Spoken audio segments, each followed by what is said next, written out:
for you guys as well. So here we are. We're going on to YouTube. Please I'll be there in there we go. Live on YouTube. Good evening, everybody, and welcome, welcome. We are here for our wonderful manual for teachers, and we just finished last week, I think, finally, about talking about the role of Jesus and our relationship with Jesus. And I think there were some pretty amazing insights that many of us had through that section. And I'm just wondering if anybody has anything that they would like to share. Nicole, you look so happy. But yes, if anyone has anything that they would like to share about last week or this whole journey that we've been doing here with this manual for teachers.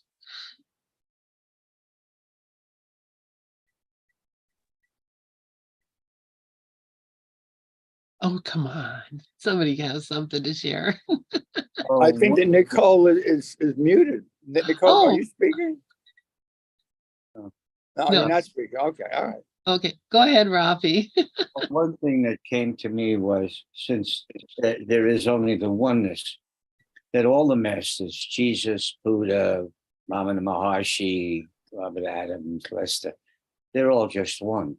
And Lester, in one of his books, Happiness is Free and Easier Than You Think, it's actually their transcripts of his tapes, said that all the masters as one are pushing the grace of God to us at all the time. And it's up to us. We need it, and it's up to us to be receptive to it. So they're doing their job, so to speak. And it's up to us to open up and say, come on in, so we know that we are part of that oneness, that we are one with that oneness, and we are one with all the masters. And so, and of course, that would include Jesus. And on that level, it rises everything to a place that is far beyond what an ego mind can even conceive of. Yeah, I agree with that exactly, Rafi. The whole idea of our connection and our oneness. And I think I've been listening to this Paul Gorman, and he just keeps repeating over and over, basically, God is one. There's only one God, and God is all there is. Consciousness is all there is. This is what we are, and everything you see around you, everything is really God. And it's pretty astounding to live from that place. Nicole, please go ahead. Speaking of living in a place. I'm just, wow, and I'm just, I don't know why it still wows me really, but I'm just, prior to coming in here, and I didn't even quite finish it, I saw Blaze on the A Course in Miracles site. He quoted from, it might have been on Way of Mastery, I don't know, he's in both. He quoted from Way of Transformation, the JM stuff in question 1. And I was like, I don't remember ever hearing that quote. So I went to it, and I was just listening to it before, and it's a question asking about his other friends, the masters, and he's speaking about the other masters that are working together with him. And just interesting coincidence with what Rafi was saying, and Jesus, or Yeshua, was speaking about that, how they're all working together, and like and was saying, through the lines. And he mentioned, who did he mention? He mentioned Moses, Enoch, Elijah, Jermaine, and others. Mary I was speaking about them right before I come in this room, so that was really interesting. And I just finished on, so we'll see. I'm interested to see where we go. On the question following that one was on judgment versus discernment. How do we know the difference between judgment and discernment? So I'm really curious to see where we're going to go today. That's all I have to say. Thanks. Thank you so much, Nicole. I'm excited about today because we did just finish the all talking about our relationship with Jesus. And this section we're into now is about reincarnation. And that is fascinating because, you think, Bruce Rawls and I spent, a couple of years reading the Gary Renard book of the lifetimes when Jesus and Buddha knew each other. And Mary was involved in that as well. And I mean, it's really fascinating to read about these things because it's actually part of the timeline.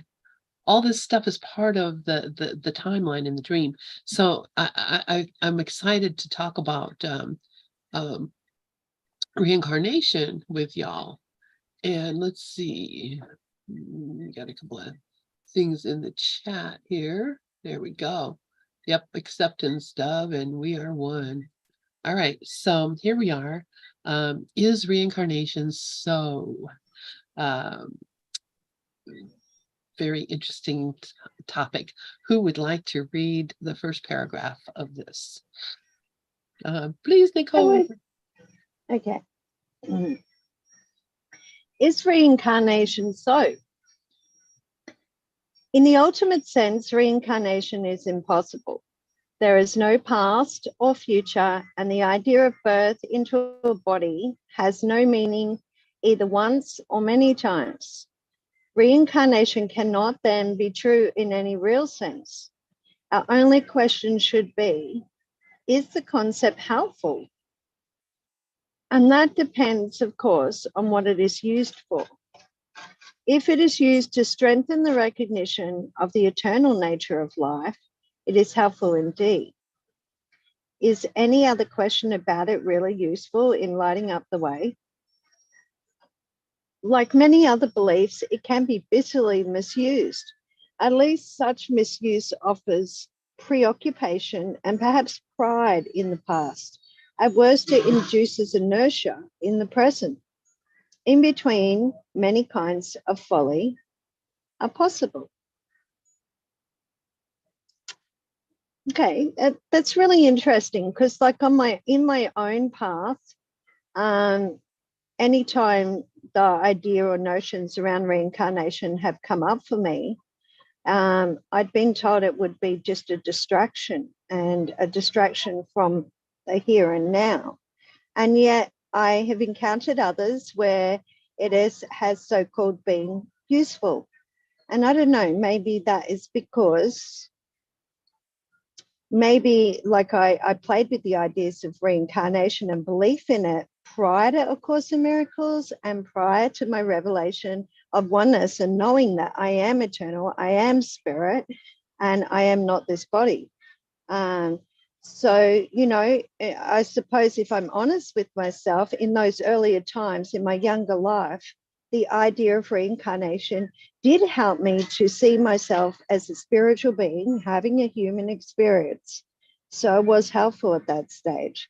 So, yeah, that's interesting. So I suppose discernment rather than judgment. And Yeshua was saying that judgment is when we flat out see something as being wrong or seeing it as being, like put a judgment of unhelpful. So I don't know who am I to judge whether reincarnation is helpful or not for someone else. So it's good for me to remember that, I see. So thanks.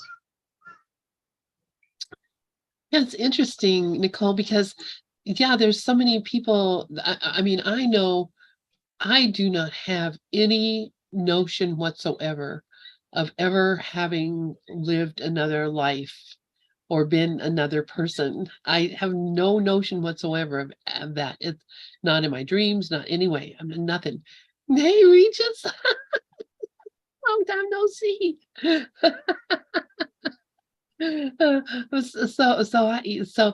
But there are people who do, and lots of people who have had experiences where they remember the past, and they were this person or that person. And the thing that really fascinates me about all of these, because I choose to believe all of them. I'm like, yep, every possibility is possible in this dream. So yep, it's absolutely, I'm sure that's true. How many of them are the reincarnation of Saint Thomas? How many of them are the reincarnation of Saint Germain?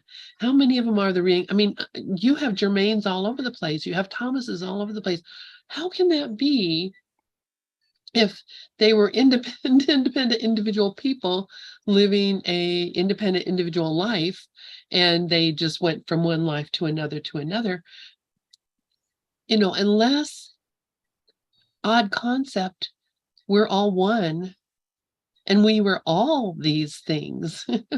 We are Jesus, we are Germain, we are Buddha, we are all of these, because they're all characters in the dream, not individual beings, individual persons, individual lives. But that's a whole nother story. And I'm excited to see Regis. Are you in a hotel now?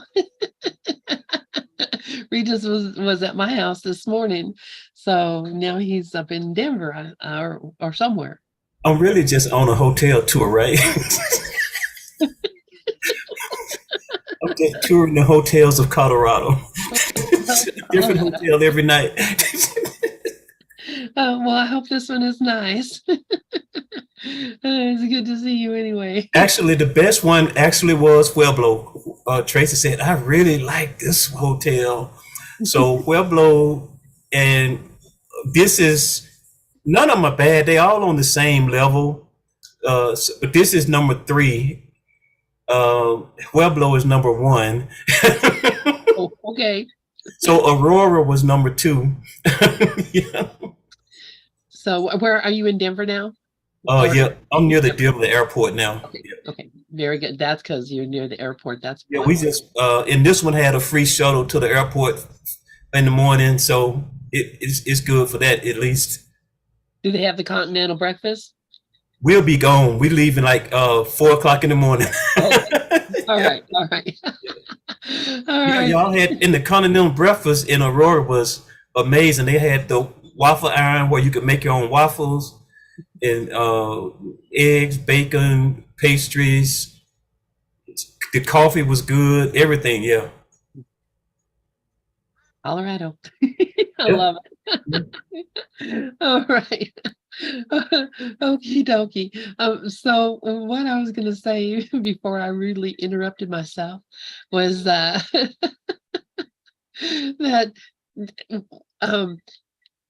people take it, and what he's saying here about that it can be misused. At least such misuse offers preoccupation and perhaps pride in the past. At worst, it induces inertia in the present. So it makes me think I need to do something now because of what I thought I was before, or so I need to learn something now based on what I, did before.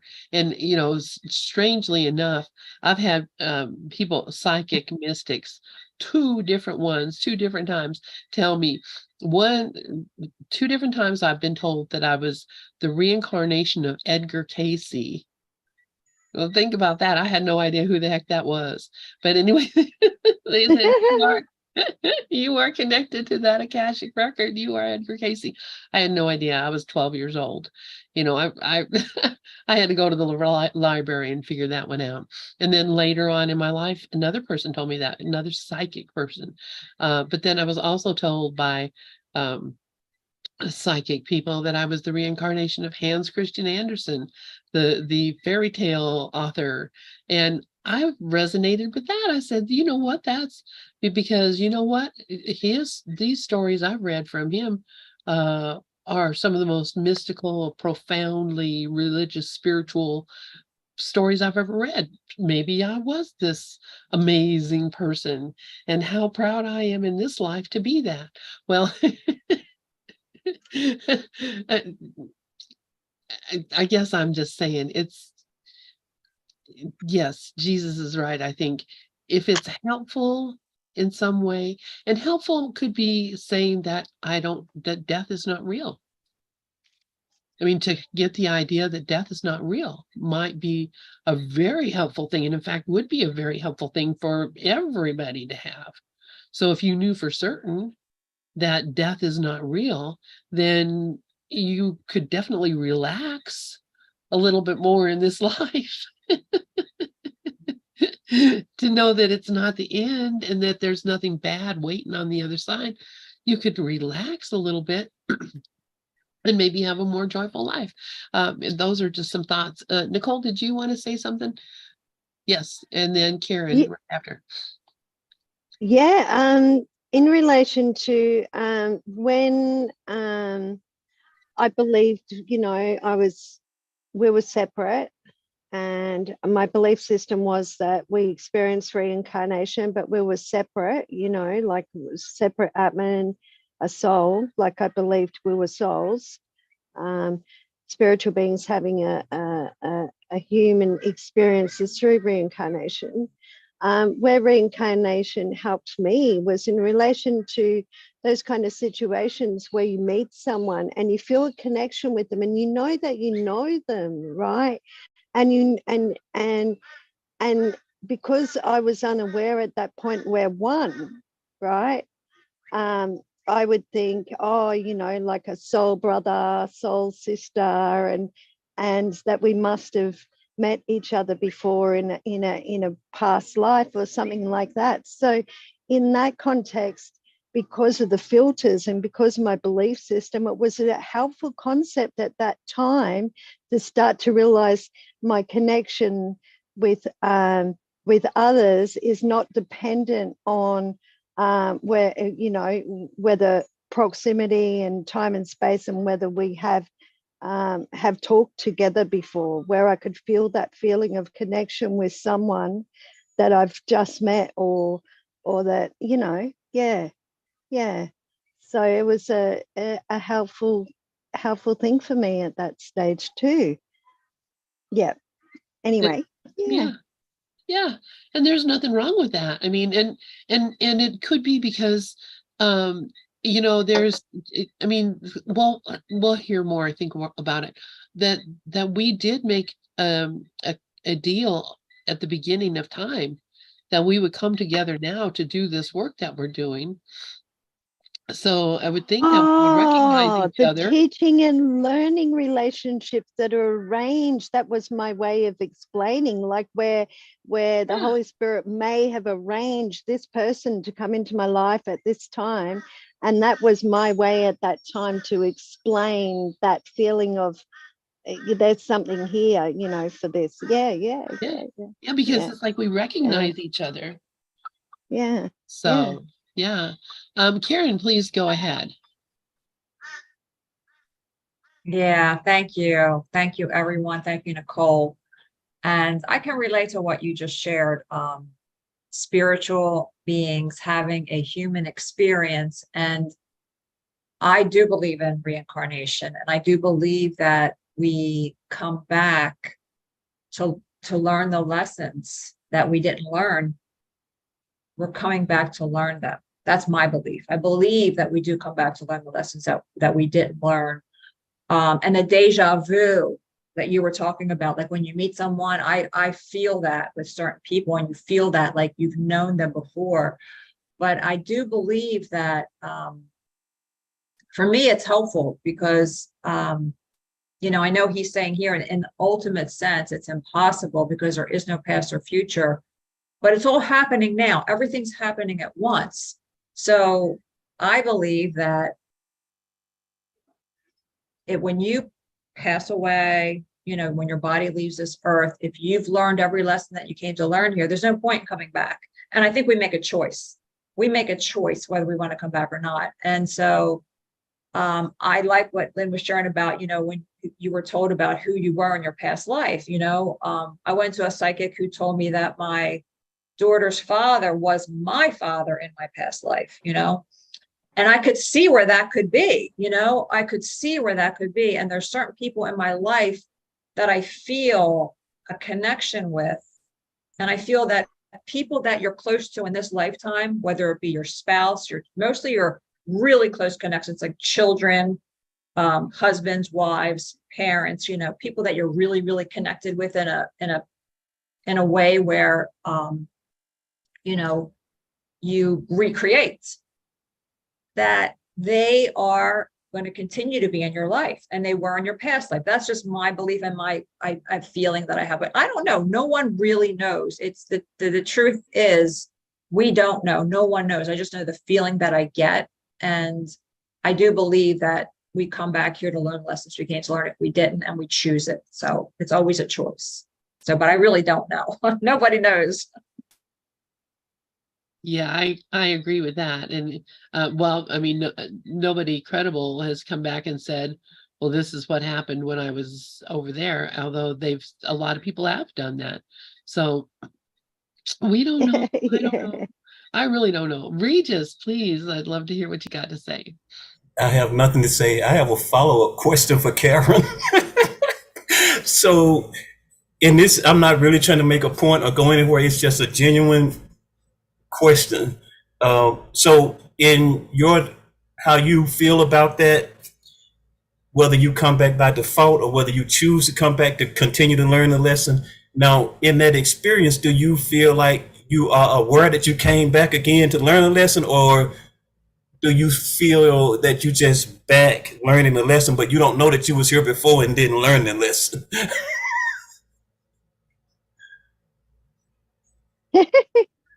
That's a really good question. I don't really know. I just know that it's a feeling that I have. And I feel like there's, how there are people who are like, Raffi was talking about all the enlightened masters that he was naming, Ramana Maharshi being one of them. I believe that he lived many lifetimes. And he is elevated because he came back so many times and learned all these lessons. I personally don't believe, that's just my opinion. I don't know. It's just a belief that we learn everything like that. I think it's a process, just like it is in here, how we are now. We're learning, even forgiveness is a process. Everything's a process. But that's just my feeling. Who knows? I don't know. That's a really good question, Regis. I really don't know. I just feel like I have spoken to people in the course about this, and I said, I actually want to come back. I actually want to come back here. And they look at me like I'm nuts, like I have 5 heads. Like, why would you want to come back here in a body? Like, why? I said, because there's a lot of things that I'd like to do differently. Well, yeah. I can do that right now. They say, you can do it right now. Well, I still have that yearning to come back, and that's just me, and everybody I talk to thinks it's crazy. Why would you want to come back in a body? Well, in the African American community, and my wife have said it, with the way we grew up, there'll be some child that somebody has a child, and they'll say that child, some older person, it's always an older person who's like in wisdom and all of that spirituality. They'll say that child has been here before. And I don't know about other cultures, but we all, you hear people say that child has been here before. I mean, and they say it with such a surety and, like, yeah. Yeah, like they're an old soul. Yeah, exactly. Yeah. Well, what about if we were just all here at the same level, all living and experiencing the same, all of these, everything that ever happened, all at once, everything everywhere all at once. This was what was happening, and there was no I'm just here for the show, and I'm going to be here until I'm tired of the show, until I realize there's nothing more for me, and I don't want to stay here and be a part of it. Obviously, if you keep wanting to see more of the show, you're going to keep seeing more of the show, and you're going to see every part of it, the happy, sad, everything. But that's a choice too. But I do believe that you can get out of the show. I think you can walk out of the theater, or you can realize that you're in the theater and then help others who are in the theater remember that it's just a show. That's a possibility too. I think everything is possible. Nicole, I would love to hear what you have to say. And Audrey, yay. I hope your doctor's appointment went good. Mine did too. So Nicole, please go ahead. Can Audrey go first, because I've got the meter reader here and my dogs might bark again. So Okay. Audrey, please go. Oh, thank you, Nicole. That works better for me. Just whatever. It's all good. I love the old souls. I love that. I know I felt that. Just I think of Anne of Green Gables when I grew up, and just this little orphan person that goes to the Gables, and they wanted a boy but they got a girl, and that show for me just I don't know, it was I just felt really connected to it, and I think there's a lot of lessons in the show. And I want to go back to saying about all the God, Jesus type thing, and that the oneness of it is what I believe. I think that religion, like just the dream, manifested so that the religions became part of the idea of the people, and it goes more people, it's more ego driven, and therefore the truth gets lost because it just becomes part of needing like the whole construct of the world. And I could never get on board with that definition of God, or like, because I was Catholic Christian brought up, so it just didn't resonate with me. The love of Jesus and kindness and all of that did, but not the schizophrenic God at all. There was no way I could believe that. I'm in the classes and I'm like, what the hell? Like, how is this? This is diabolically opposite. And I'm little, I'm young, and I'm like, there's something wrong here. And then even just recently, I'm in a different group, and it doesn't matter what it was, but it was just that same sort of thing where, I went through, I didn't like the word God, Jesus. Then I went through, oh, I'm a Jesus freak again. And the words didn't bother me again. And now I'm like, I don't like to use them again, not because they bother me, but because the definition is distorted, in my opinion. And when I say those words, God or Jesus, right away, a whole story about it comes up. And that's not what I believe when I say God. I don't believe that. That's why I don't want to use the word. It's not because I'm avoiding it. And I felt like when I was in this other class, after I said what I said, it was still misunderstood, because it came back in the conversation. Well, we are teachers of God, and we should be proud to announce we're teachers of God. I'm sorry, that's not where I am, because that's where I think that the world needs the bridge, because it's too distorted for people to come. I feel like nobody can, the people over there can't come to agree with it, and the people there won't budge because it's just too ingrained, the definition. And that's where my resistance to using it is because I feel that it's blinded by an egotistical definition. It's not because I don't love and adore God in the sense of one, but I truly do not believe that's how the world defines God. Therefore, I choose not to use that word. Thank you. Thank you, Audrey. Yeah, that's beautiful. I love that. It is, and we don't have to say that word. We could say love. It's the same thing. God is love. We could say life. God is life. God is consciousness. So you could say consciousness. You could say anything that would make you feel comfortable. Just remembering that it's all love.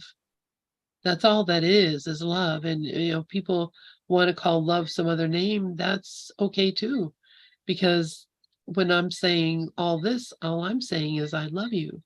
And when you're saying what you just said, all you were saying is I love you, because that's all that's ever being said by anyone anywhere is I love you, I love you, I love you. And that's the only part of it that's real. Please, Nicole, I hope your meter reader is gone. And then Rafi. Wow, amazing synchronicity again. Just prior to coming in here, I had commented on a post and I had someone come back to me who took my use of the word God in there and mention of Jesus. All I mentioned was now I think know what one brother meant when they said, I of myself need do nothing, but the Father can do all things through me. And someone came back and whoa, I got really slammed and accused of, believing in the Christian one God and Jesus, and he found it offensive and was talking about gods and goddesses and all this kind of stuff. And I came back and I said to him, well, to me, God is simply God, as in the word God, is simply a word, and it's a symbol. It is a symbol for what is. In different circles or contexts, I may call it the universe, source, or I just kind of use an example like that. But like when I first came into A Course in Miracles, I felt the same way as you did around the word God.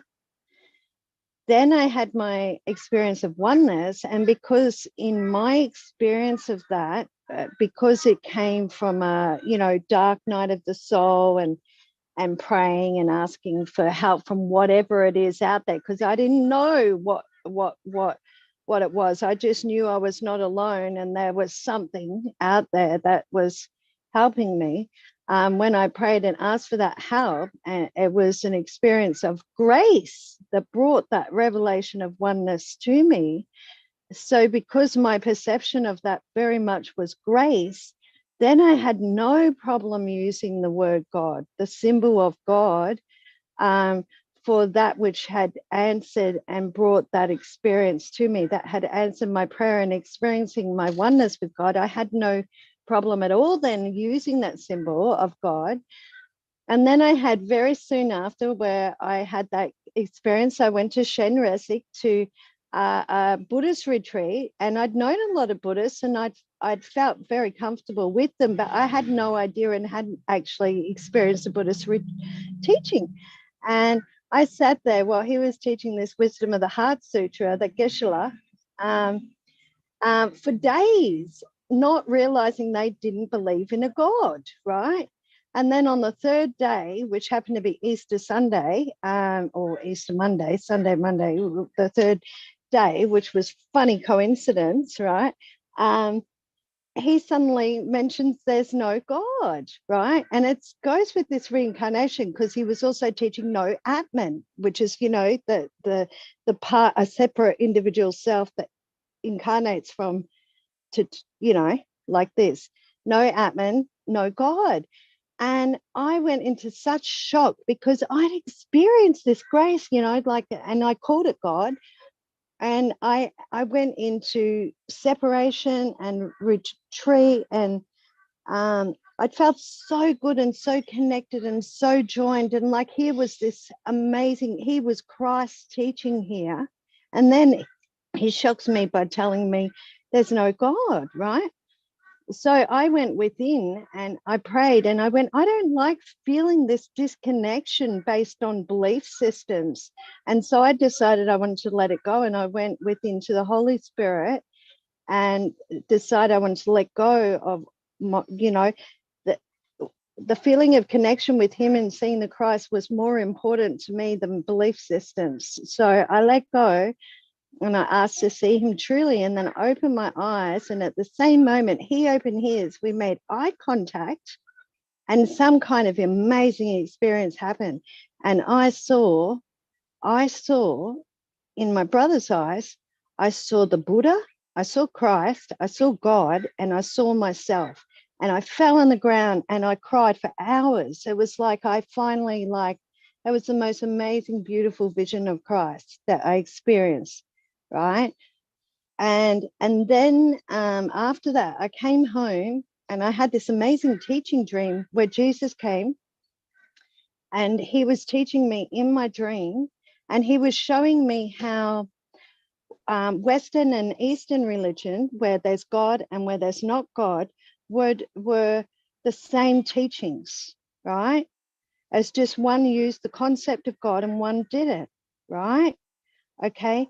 And because the Buddha decided not to try and save time and distract people from beliefs about God, so they could experience directly what Westerners call God. Yeah, that grace, that experience of directly, right? So that was what the Buddha was teaching, another way and another curriculum, you see, that yeah, and it was amazing things. So it doesn't bother me now. But what I was going to say about the God concept, so now I have no issue with using God. But what I do is in each moment, in each situation, depending on who I'm speaking to, I connect in within and I feel what whether to use the word God or whether to say universe. With my daughter, for example, she doesn't like Christian concepts and she doesn't like the word God. So I say universe with my daughter. I use agnostic language with one of my daughters. The other daughter I can use Christian language with, and other people I use light language, like light worker, new age language with. Others I speak consciousness, like with my psychologist, for example. I never use the word God, but we still have these amazing teaching, learning discussions where I speak of consciousness because he's open to the word consciousness. And with my sister, I talk science and quantum physics. You know what I mean? So it's like, we don't need to use the word God, but there's nothing wrong with it. It's the perfect word in some contexts. Anyway, I'm sorry I've spoken a long time. Thank you. And I Thank you, forgot, Nicole. I haven't even got time to talk about what I was originally going to talk about. But anyway, thank you. Thank you, Nicole. That's beautiful. That was beautiful. It was exactly what you needed to say and what I needed to hear as well. So thank you. Rafi, please go ahead. Yeah, this is with a lot of what Audrey said. But having been raised a Catholic, there was all of these conflicts about God. And when I heard George Carlin nail it, I thought, okay, now we know what we're talking about. Because he said there are religions that would have you believe that God is a white man with a beard who lives in the sky. He has these 10 rules, and if you break any one of them, he's going to send you to a place where you're going to burn for eternity with such pain that you can't even imagine it. But he loves you and he needs money. And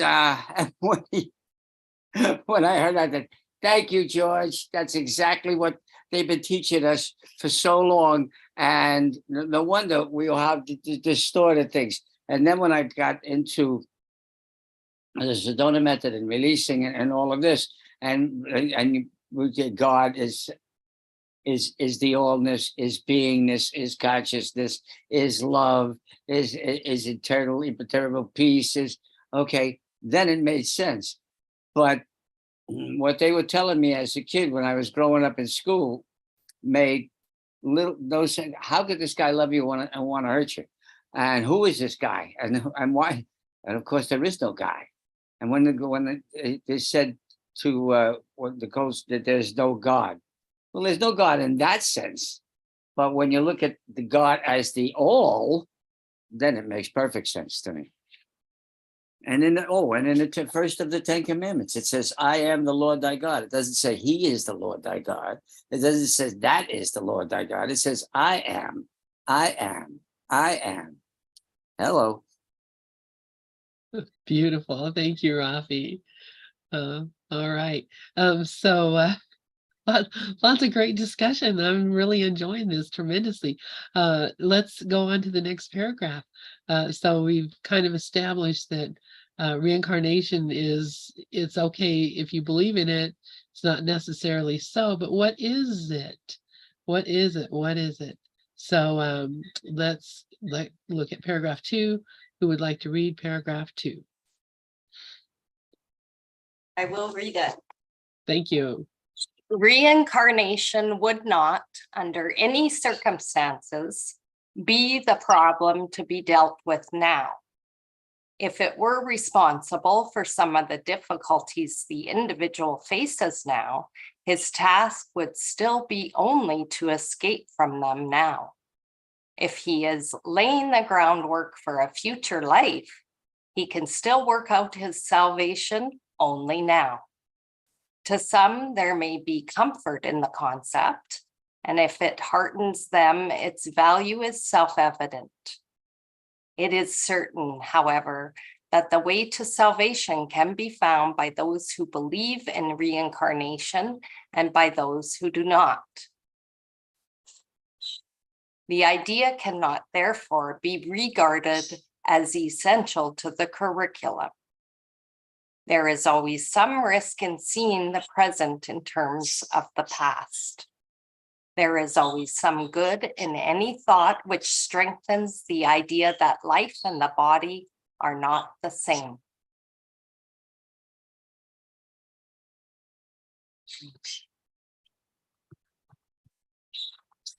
I Yeah. release the mic. I just dropped my thing. Thank you, Audrey. Yeah. So yeah. I think it just cracks me up that he started this whole thing about what reincarnation, and then he says reincarnation would not under any circumstances be the problem to be dealt with now. Come on. This is not what we're here to talk about. If it's so, if it were responsible for some of the difficulties the individual faces now, his task would only be to escape from them now. He says there's always some risk in seeing the present in terms of the past. And that's really I think the sticky point there is that we always tend to see the present in terms of the past and remember that this happened and this happened and this is how this was before, and I had this problem when this happened before, so I'm going to bring that problem into now, and I'm going to have the same problem now, and I'm never going to get over or never going to learn what I need to learn here because I keep remaining in the past and thinking about the past. So but he says there's always some good in any thought which strengthens the idea that life and the body are not the same. So really the important thing here is to remember that the life is not of the body. Life is not of the man whose breath is in his nostrils. Life is not the thing that appears here. Life is completely independent of the dream, and life is without the dream. So, thinking that we're depending on any part of the dream, my past life or my childhood. I mean, it doesn't even matter. It's anytime we're thinking about anything about the past and trying to bring it into the future and into the present, and then also we project it into the future, and we think this is going to happen to me next. The next thing I'm in my next life. And Regis was just talking about that this morning. Regis, I'm going to let you say something here. This is so amazing. Again, Karen, you know we love the synchronicity. But Tracy and I was having this conversation with her. I think it may have been while we was in Colorado. But I was saying, no matter how you see it, no matter what, whether you go to church, been indoctrinated into something, I told her on some level, people recognize that there is something that separates life and the body, because you take any funeral, anybody that passes away, we go straight to, whether that's in heaven or wherever, they're in a better place, they blah blah blah, so we're really saying, when we say that, that we do understand that life goes on after the body, no matter how we're saying it. And I think what this paragraph is saying, that we talk about it, the curriculum is individual, as an individualized curriculum, but I think when it comes to reincarnation, life moving on beyond the body, I think it's saying what I believe is like, what brings you peace, and why upset yourself trying to adapt to somebody else's philosophy about it? You know, why would you get into fear and stress and drama, but get quiet and kind of, like Karen was saying, like what makes her feel joyous, what makes her feel happy about this continuation is great, you know. And so, uh, you know, it's like, just you could go into many religious philosophies. You could go into, just say the Jehovah Witness, you know, only 144,000 is going to go right now, and all of this stuff is going to happen, and that stuff is going to happen, and everybody got all this stuff, you know. But it really is just this individualized curriculum. But there is that recognition, and I think anything, like it says, that brings you to at least some recognition that the end of this body is not the end of it all. Anything that gives you that, then that's a game, you know. Thank you, Regis. Yeah. And really, I mean, when we're talking about, you know, the reincarnation in my next life and my last life, and it's where Jesus says, where you made plans for death, he made plans for life. Exactly. This is our pre-death planning, saying, oh, in my next life, I've done that in my next life, I'm going to live in the woods. In my next life, I'm going to be a ballerina. In my next life, I'm going to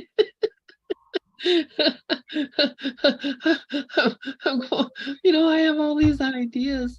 Well, you know, there is no next life. It's only this life, you know, and you know, I can play any parts I want in this life. And I think honestly that if I were actually in conscious connection with God, in conscious in the entire sonship, if I were there, then I would be I'd be able to have all those experiences that I want. I would be having those experiences now. I'd be experiencing the Bronze Age, and that's my sister calling. I'll call her back when I'm done here. But right now, I'm only aware of this little section, this tiny, tiny, tiny little bit of the dream. I can't even see through it. But it's beyond. It's vast. It's beyond anything we can imagine.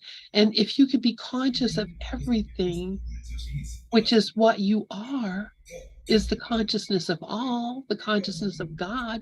God is everything and in everything.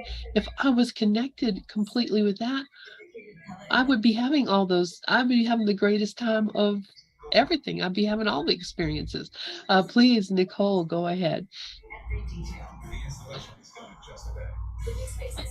I started to entertain the idea of reincarnation after I had which I think was just some validation, because, you know, I said I started speaking to Jesus, started coming to me in 2000, right?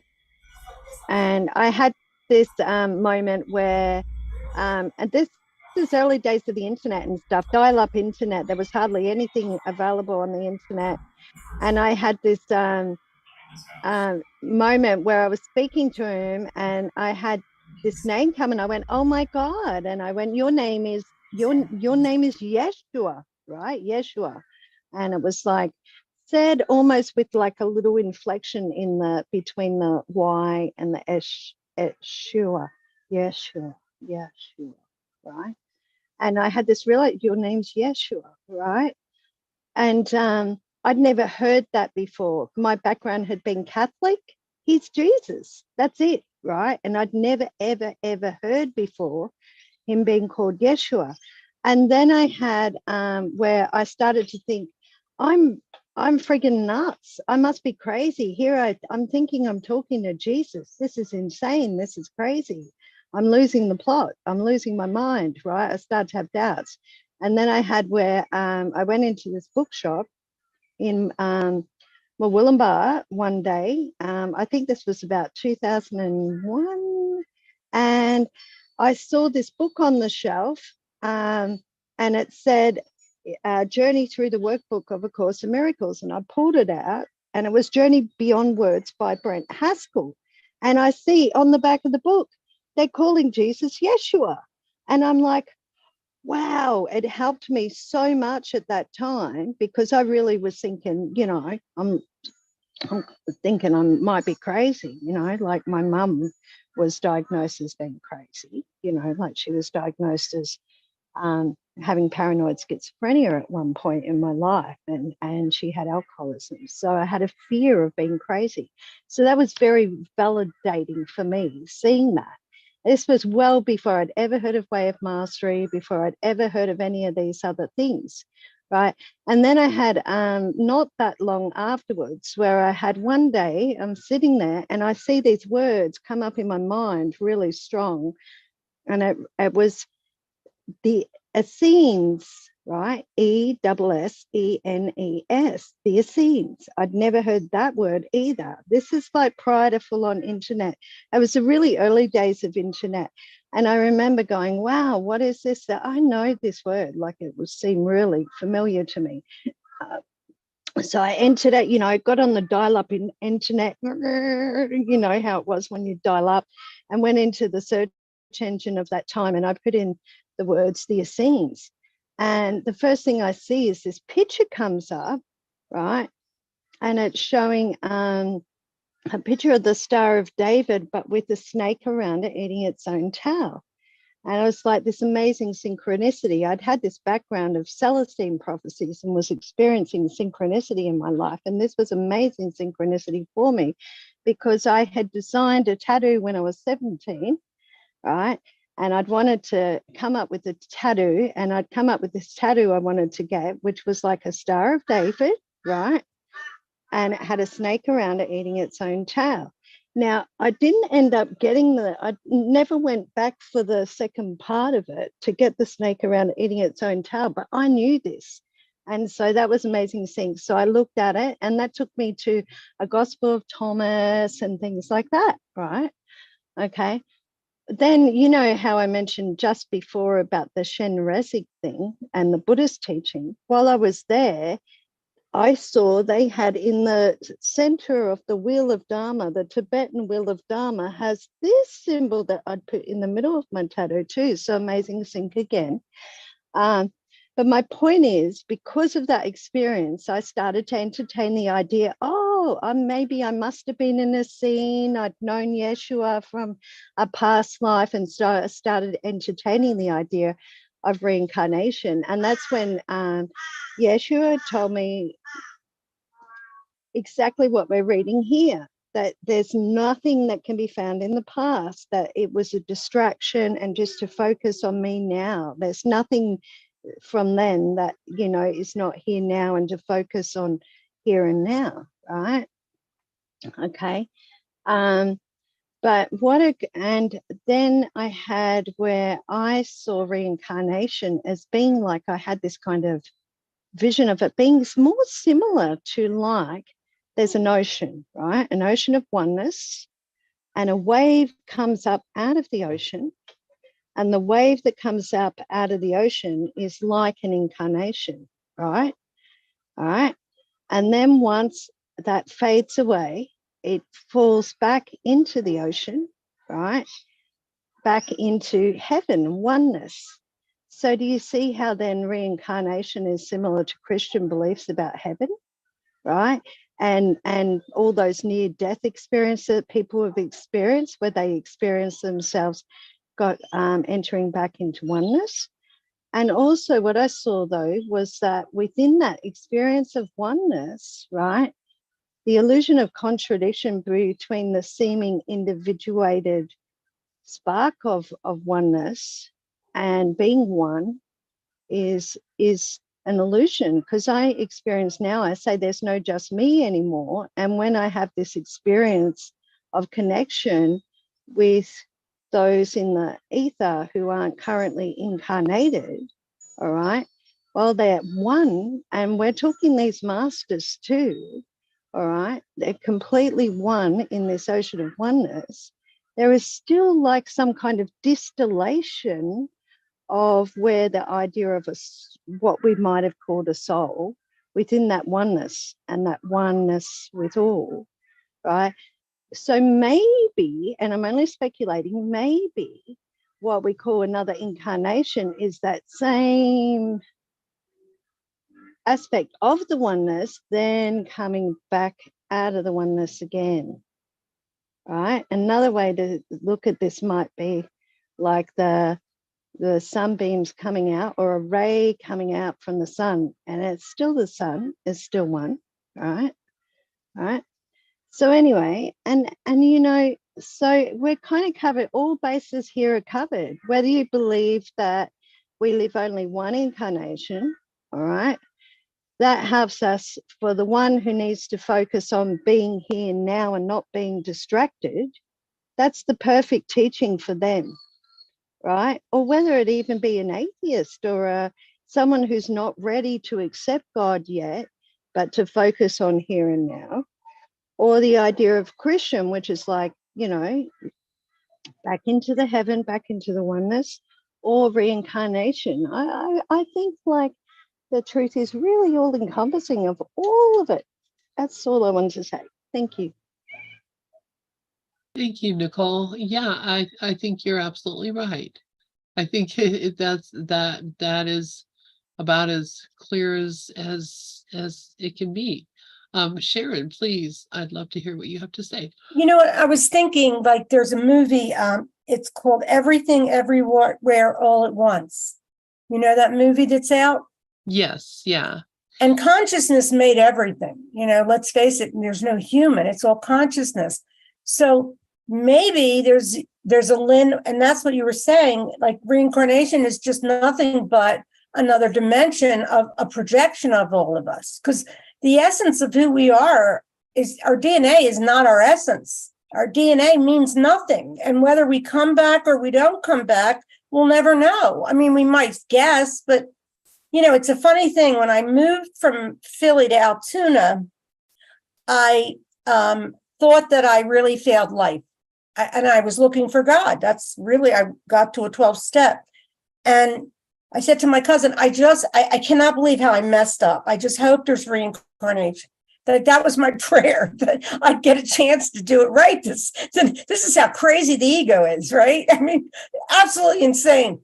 So then 4 years later, I'm in ACIM Gather, and I find out, because I had no clue, that there was no me and it wasn't real. And if you remember, I don't know if Regis remembers, but Lynn, you remember, for like 4 weeks, I kept laughing on there. Every time I'd get on, I couldn't stop laughing, because all that anxiety, all that ego was breaking loose, you know, because the ego was like, you know, you failed again, you know, that kind of thing. So I was afraid at one point about coming back, because there was this spiritual teacher, and I can't name his name because it wouldn't be right, but he scared one of my friends, and who was in a group who was old, and she was very scared because he said, if you don't do it right now, you're going to have to come back and do it again, like it was a punishment. And she called me up, and I didn't think that was okay. Well, anybody who's dealing with God, to me, needs to, just be loving, right? Loving, accepting, just like all of you, because that's the way I see all of you. You're all so beautiful. I mean, the harmony in this group, the flow in it is so perfect, and it's all because I guess that, well, it's the essence that brought us together. The other thing I want to just say is, Regis, when you talk, sometimes I am like, I wish it's the wisdom that comes out of you blows me away. I mean, just tonight, like when you say things, you're so clear. It goes right to my heart. All of you do. Thank you. Thank you for that, Sharon. And yes, I do absolutely remember when you just came on and just laughed and laughed and laughed. And that's when we get to it is when we recognize that, we gotta laugh. This whole talk about, I don't know if hopefully that was not a Course of Miracles teacher that was telling the person that they would have to come back if they didn't get it right, because that would be completely obviously A Course of Miracles says that doesn't happen. I think you'll know who he is. Just think about somebody that we both know. That's all. Oh, oh gosh, there's a plethora of them. So What's anyway, that? there's a plethora of ones that we both know, but we'll figure it out. Anyway. Yeah, it's just not right to say it publicly, but what I do know about that person was that you read his book. You read his book, and well, I'll tell you later. Okay, but I know who bottom line that is, person it doesn't is. matter who he was. Was it a person that meet told me I someone should go to a psychiatric hospital because I was mentally ill? Was What's that that? person? Was it a person that told me I needed to go to a psychiatric hospital because I was Yes. mentally ill? Okay, I know who that is. He was in there one night, and it was my friend Cynthia, and she's old, and she was a course student. She was in classes with me, and she just freaked out. She said, "Oh my God, why would he?" And I was so furious with, the people that were running Awakening Together, not you, but you know what I mean. It's just, because I didn't understand how that kind of behavior was acceptable. It's just not to me. But you know what? In the Eastern, they are like that. They can be very harsh, and that doesn't appeal to me. Yeah, well, it's just silliness, because that person didn't know any more than any of us know. No, that person was talking like about they himself. knew something no somebody else didn't know. That's how these guys get you too. They make it seem like they know something that you don't know, and Right. and because of our own feeling that Unworthy. that we're missing something, that we are not whole, we will believe it and go for it, fall for it. So let's go ahead and take a look at the next paragraph of our section here. Paragraph 3. Who would like to read paragraph 3? I'll take a shot. Thank you, Rafi. For all purposes, it would not be helpful to take any definite stand on reincarnation. A teacher of God should be as helpful to those who believe in it as those who do not. If a definite stand were required of him, it would merely limit his usefulness, as well as his own decision-making. Our course is not concerned with any concept that is not acceptable to anyone, regardless of his formal beliefs. His ego will be enough for him to cope with, and it is not the part of wisdom to add sectarian controversies to his burdens. Nor would there be any advantage in his premature acceptance of the course merely because it advocates a long-held belief of his own.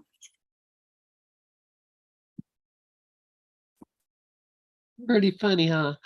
Wow, yeah, it's perfect, really. Yeah. I think Jesus is just flat out telling us straight up, stop being silly. And if you want to help people, that's fine. but don't buy into their crap, and don't don't don't put ideas. Our course is not concerned with any concept that is not acceptable to anyone, regardless of his formal belief. So it doesn't matter. It could be someone saying, I believe that Jesus Christ is the only way, and that, all the rest of y'all are going to go to hell. It's not our job to tell them, oh no, you're wrong. This is not the way it is. Jesus doesn't see it that way. I mean, that's kind of arrogant, in fact, on our part. If we're not living a life that that makes someone more at peace, if we're bringing up concepts with people, and I think this happens, and Nicole, I think, was mentioning a lot on Facebook, that a lot of Course in Miracles people, teachers on Facebook, set themselves up as some kind of expert or arbiter of truth, and think that somehow or the other they know something that other people don't know. And so when you post something, they'll come back and give you all kinds of crap about it, because they're imagining they know something that is kind of really out of their depth. And this is what Jesus is, I think, telling us here. Stay concerned with the truth, and stop messing around with trying to make judgment on other people's thoughts and ideas and beliefs. If they want to believe that Jesus as a little boy, this is something that says in the Quran. Jesus as a little boy made a bird out of clay, and it became alive and flew away. This is something Muslims believe about Jesus, who is the Jesus that we believe in too. It's the same guy according to their teachings. So if a Muslim comes to me and says, well, yeah, I know Jesus, but I don't think he's the same kind of person as you think he is. It's not up to me to say, oh no, you're wrong. I know all about it. I know everything.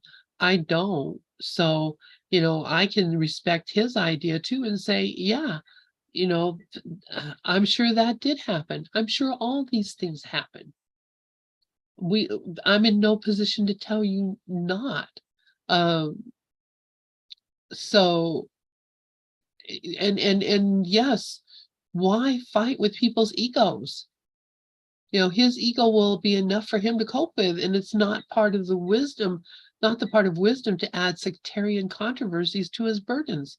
It's not up to me to make him feel bad about what he believes, or to come up with some kind of reason why he's wrong and stupid, or that, I mean, seriously, Course in Miracles teachers and students do it continually on Facebook.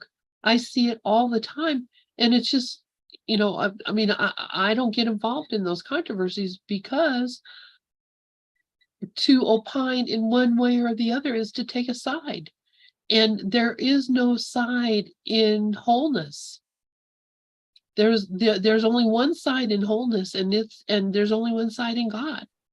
Anyway, Rafi, did you want to say something? And then Karen after that. Yeah, echoing what you're saying.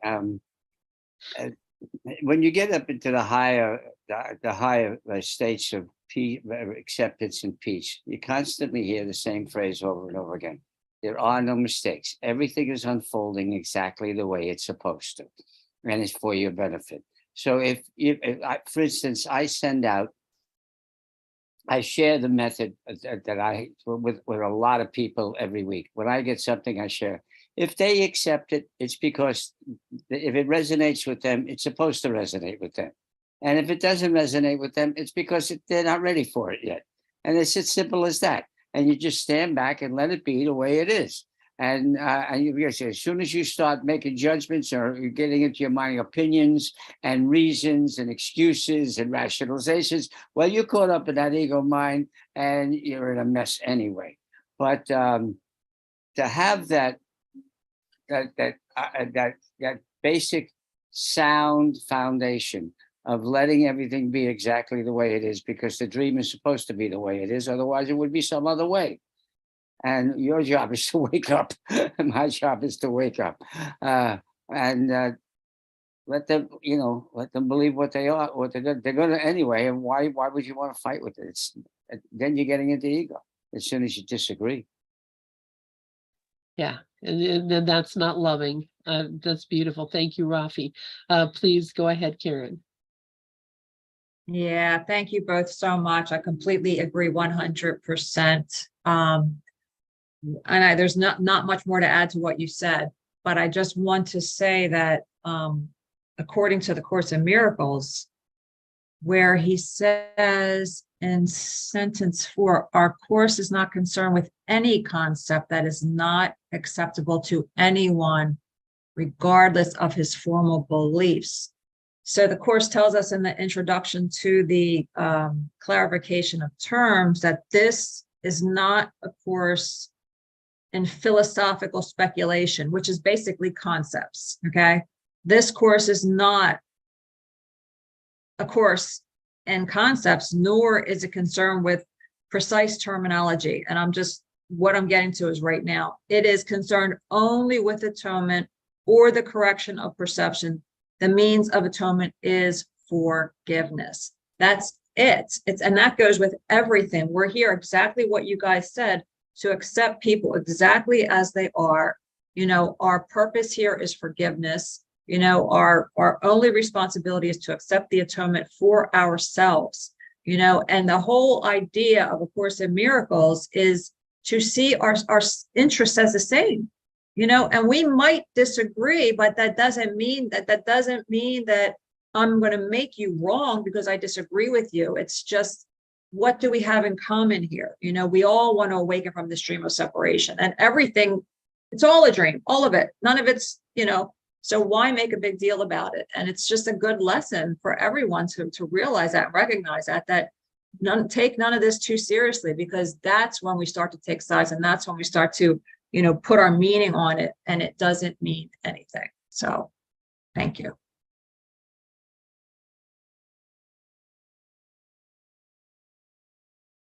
Thank you. Yeah, that's it. That is it. I'm just not going to put my meaning on things. That was amazing. I have to say it. It was amazing what you just said. Yeah, I agree. I agree. The clarity that comes in this group is just so beautiful. It's just, wow. So helpful for me, that's for sure. So let's see. So let's go on to the next paragraph. We have time for that? Yeah, we do. Did anybody else have anything on that last paragraph before we go on? I just wanted to add to what we shared earlier today, when Regis was sharing it, and then I was also sharing it, where the Course and the Bible say that all things work together for good except in the ego's judgment. I think that's a really good thing to remember too, because all things, like Rafi said it just now, that all things work together for good. It's just not judging it, and accepting all things exactly as they are. And it's such a good lesson, and we keep learning it, and we're still learning it, because I need to be reminded. So thanks. Thank you. Yeah. Yeah. Oh gosh, I need that. I should have that tattooed on my arm so that I see it every time. If I could only remember that, I'm really, honestly, it would save so much trouble and so much upset for me. So let's look at paragraph 4. Who would like to read paragraph 4?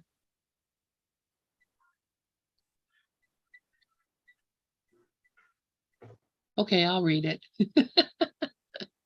This is a good one too. All right. It cannot be too strongly emphasized that this course aims at a complete reversal of thought. When this is finally accomplished, issues such as the validity of reincarnation become meaningless. Until then, they are likely to be merely controversial. The teacher of God is, therefore, wise to step away from all such questions for he has much to teach and learn apart from them. Uh, I love it. He should both learn and teach theoretical issues, but waste time draining it away from its pointed purpose. If there are aspects to any concept or belief that will be helpful, he will be told about it. He will also be told how to use it. What more need he know? Oh, I just love this. And Jesus is like, stop wasting time. Stop dilly-dallying around. Stop playing with these concepts. My gosh, do you really, is it so helpful to you to know all these things? Is it bringing you any closer to accepting all things as God? It's like, it's just so funny that he's so patient and yet so clear that these all these things that we're wasting our time with are really just wasting our time. And that, and what does he say? Delay is meaningless in eternity, but it's tragic in time. So here in time where we think we are, we're spending so much of it, wasting so much of it, thinking about ideas, theoretical thing. How old is the universe? When did it first start? Do these stars in this position mean that my computer's not going to work this week? Or this planet that is moving in a different direction, does it mean that I'm not going to be able to download things that I need to because Mercury is in retrograde? Let's figure that out. Doesn't matter what it is.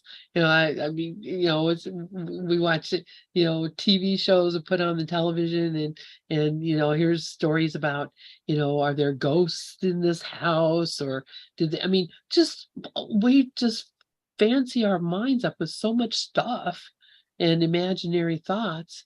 And so I think we would save a lot of time if we just went directly to the truth and didn't speculate on how much of when, how many angels on the head of a pin, or any of those things, and just let things be, and just ask, just show me what it is that's going to be the most helpful part of this.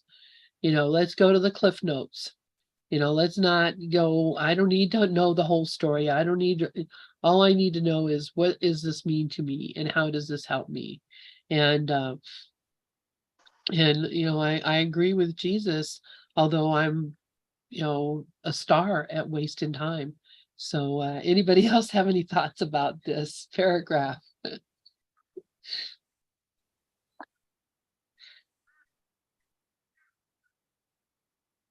Yeah, Karen, go ahead. Yeah, I like the idea that he's bringing up the thought reversal, and he's saying it cannot be too strongly emphasized that this course aims at a complete reversal of thoughts. So that's really what it comes down to. No matter what, in every situation, we're really learning to let go of the ego thoughts, to forgive them, to, look, wait, judge not, and really listen to spirit, and our thoughts, to think our thoughts with God when he talks about, the mind of God and the thoughts of God. But what comes to me also is a lesson that I love, lesson 100, that my part is essential to God's plan for salvation. He says that salvation must reverse the mad belief in separate thoughts and separate bodies, which lead separate lives and go their separate ways. So it's all about,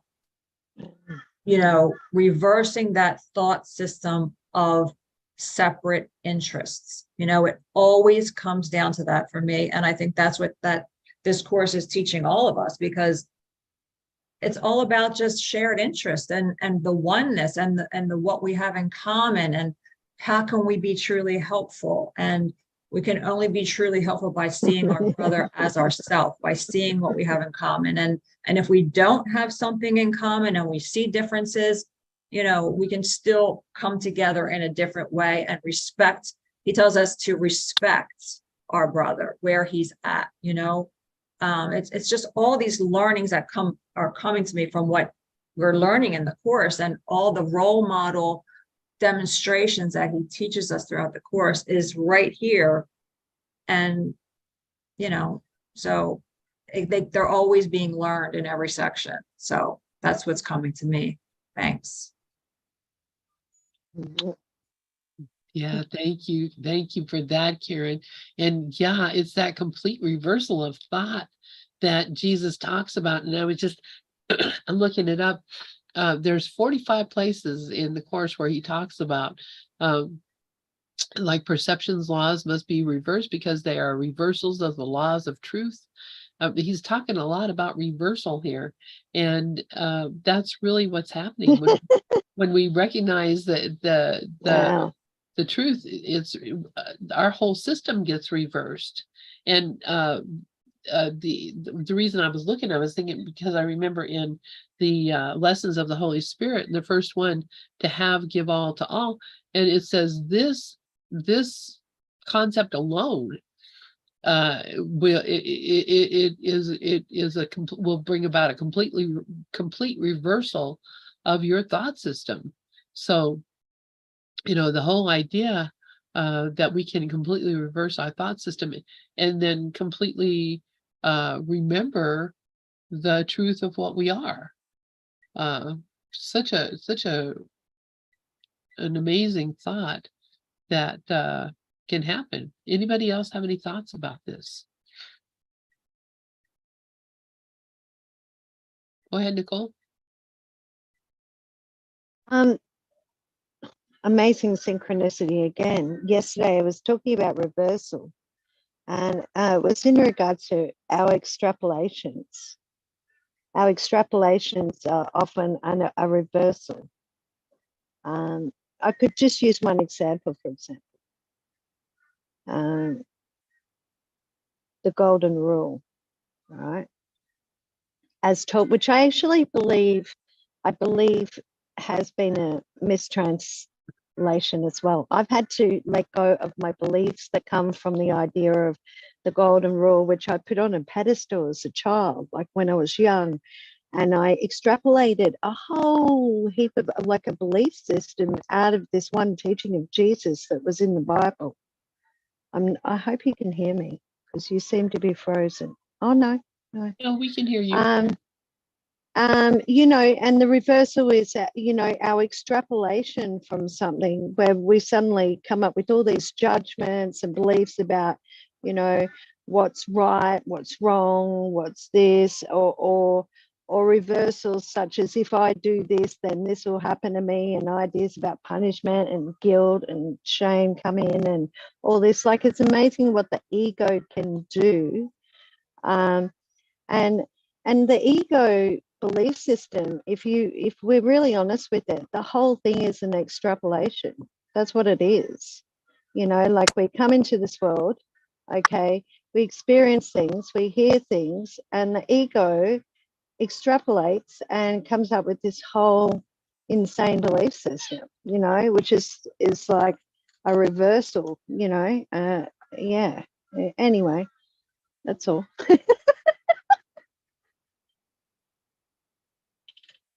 Nothing more, but nothing less. That's all.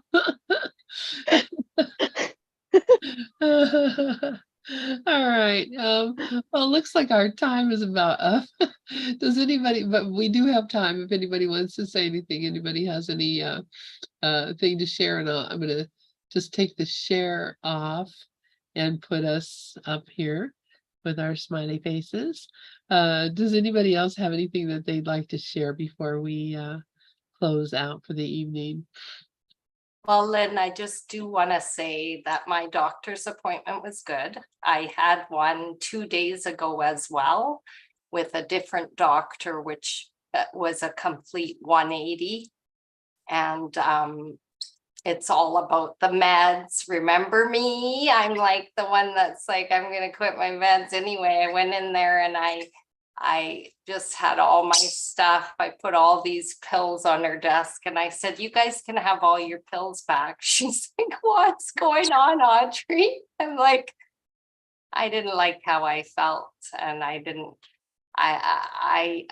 want to be an addict, I said, because apparently these are big, serious pills that I'm not supposed to have like 4 months worth. And they're like, all this and that. And Dr. May said, Audrey, I've been seeing you for a long time. She has been, and I've seen you on medication and not on medication.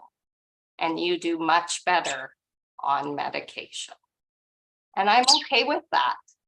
And I also told her, because there's other whatever. Anyway, I said, and I'm going to continue doing this because there was one of my natural medications I use, I'm not supposed to be doing because it can be bad for your heart. And I said to her, yes. And I just went for tests and had my other test thing. And I'm 52 years old. And they said I have the blood pressure of a teenager, no problems with my heart. So I am going to continue using my other medications too, because I feel that it helps me. And I don't care if I last 1 year in this life only because I wreck my heart. My life is much better today than it was yesterday. So, you know, I just feel like it all came just beautifully because I was just able to just accept what was and see that, yes, different people will have different opinions varying on the information they have.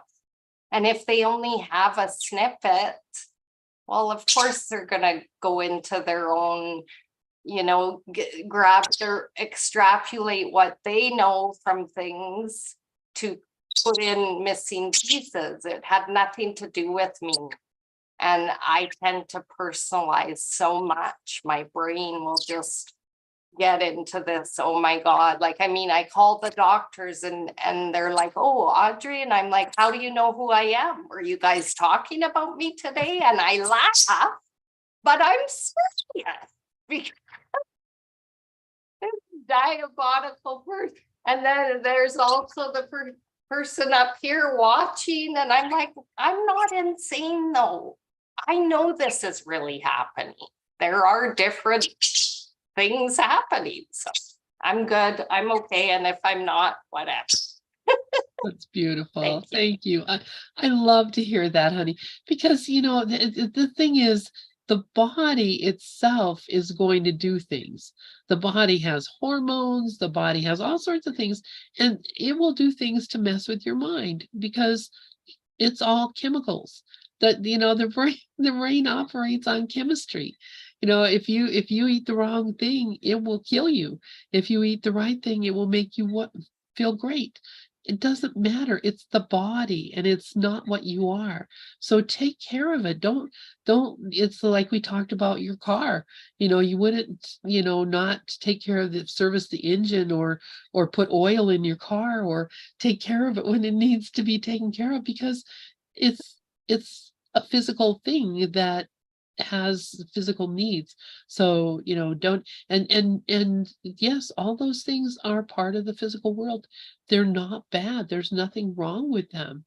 This is a dream, and we're all here together to get through this. And I'm grateful for you. You do sound very good. And I'm so grateful for you, Audrey. So and everybody else, take care of yourselves. All right, you guys, I love you all. Thanks, everyone. Love you. Have a great evening, and we will see many of y'all tomorrow, as always. Bye-bye. Blessings all. Blessings. Blessings, blessings. All right. Love you so much. Thank you, Nicole. I love you. You always get me good too. Everybody here, I love this group. Thank you for letting me come and I feel like I sort of crashed this group, but I'm really glad I am. Nope, the Holy Spirit brought you over here because there's no crash in here. I The Holy love it. Spirit's in charge of all this. So, all Thank right, you. you guys.